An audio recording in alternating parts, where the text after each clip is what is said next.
Aujourd'hui, j'aimerais ça vous parler d'une recherche qu'on publie à la chaire, donc une recherche coécrite avec David Boisclair et Xavier Dufour-Simard, qui porte sur la loi RVER. Donc, qu'est-ce que c'est le RVER? Régime volontaire d'épargne retraite. C'est un régime qui a été mis en place en même temps qu'une obligation pour l'employeur d'offrir un régime de retraite s'il n'en offre pas un. Et donc, le RVER, c'était une solution simple donc, qui permettait aux employés d'adhérer automatiquement donc, à ce régime-là et de contribuer au régime pour épargner en vue de la retraite. Le contexte, pourquoi c'est important cette question-là? Le contexte de la mise en place du RVER, c'est qu'on observait que les employeurs offraient de moins en moins de protection à leurs employés, puis il y a un petit peu un effritement en termes de remplacement du revenu à la retraite, là, donc les revenus de retraite en proportion des revenus pendant qu'on travaille, pendant notre carrière.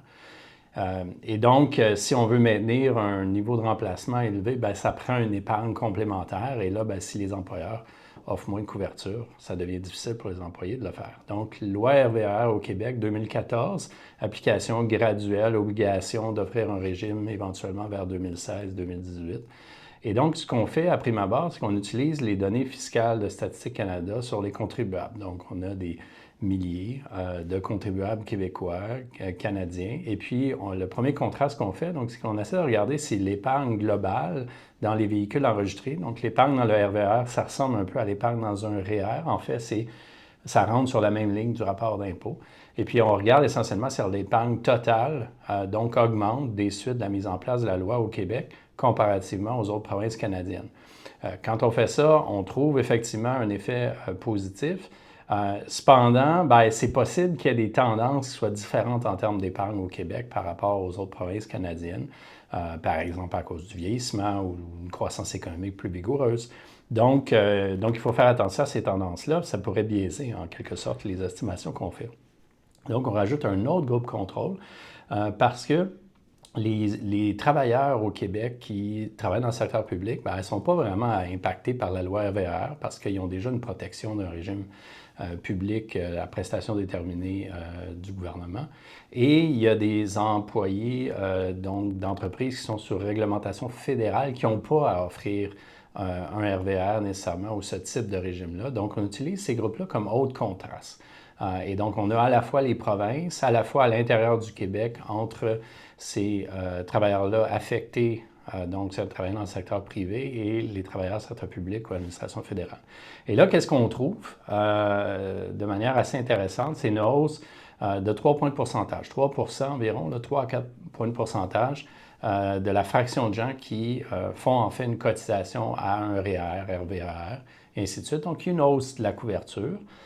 Et une hausse du taux d'épargne, du taux de contribution, c'est-à-dire le montant des contributions divisé par les revenus de travail, d'environ 0,5 Donc ça, est-ce que c'est élevé ou c'est faible? Bien, on peut faire un petit calcul actuariel assez simple pour voir qu'est-ce que ça représente en termes de revenus à la retraite annualisés sur le restant de notre vie, là, en prenant en compte la mortalité et ainsi de suite.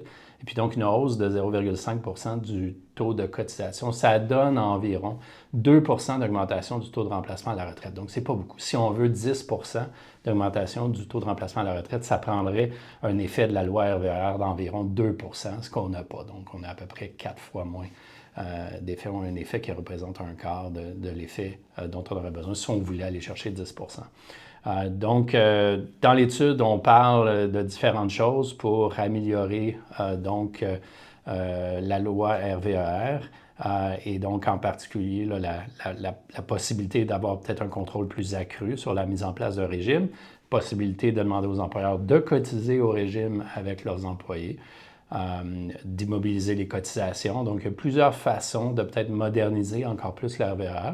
Puis finalement, bien, il reste toujours l'éducation financière qui est complémentaire dans ces cas-là. Il faut comprendre pourquoi on nous demande à travers un RVER ou un régime complémentaire de retraite d'épargner davantage. Ce n'est pas tout le monde qui a nécessairement besoin de le faire. Et donc, c'est important qu'il y ait une bonne éducation sur ça qui soit donnée à la fois aux employeurs et aux travailleurs.